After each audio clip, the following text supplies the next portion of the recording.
Comincio versando i pomodorini in teglia. Condisco con un bel giro d'olio, sale,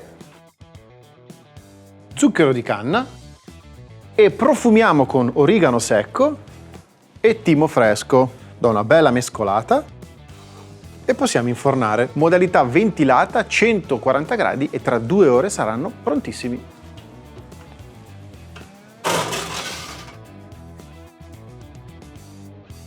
Possiamo occuparci del sugo. Verso lo scalogno nell'olio già caldo. Lo faccio stufare per bene.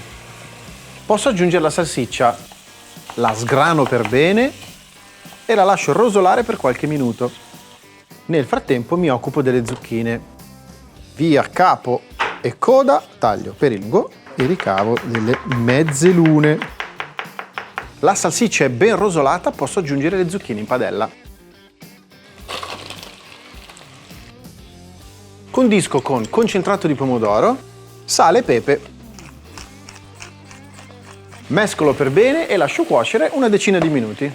Posso occuparmi della besciamella. Faccio sciogliere il burro nel pentolino, aggiungo la farina tutta in una volta e la faccio tostare e mescolo con una frusta fino a far diventare il composto dorato. Nel frattempo il latte caldo lo aromatizzo con della noce moscata e un pizzico di sale.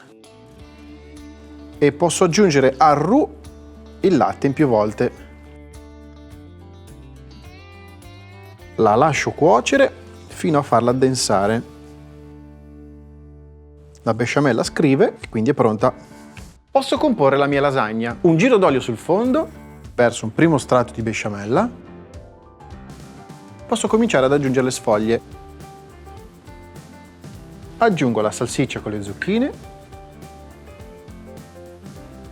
i pomodorini confit, una bella spolverata di grana grattugiato. Vado avanti col secondo strato, besciamella, aggiungo la salsiccia con le zucchine e vado avanti così con tutti gli strati fino a finire gli ingredienti. Ultima spolverata di grana. Possiamo infornare, modalità statica, 200 gradi e tra 25 minuti le nostre lasagne saranno prontissime.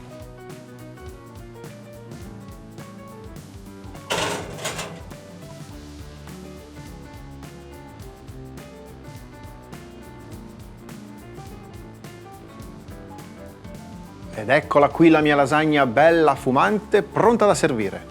Assaggiamo. Buonissima.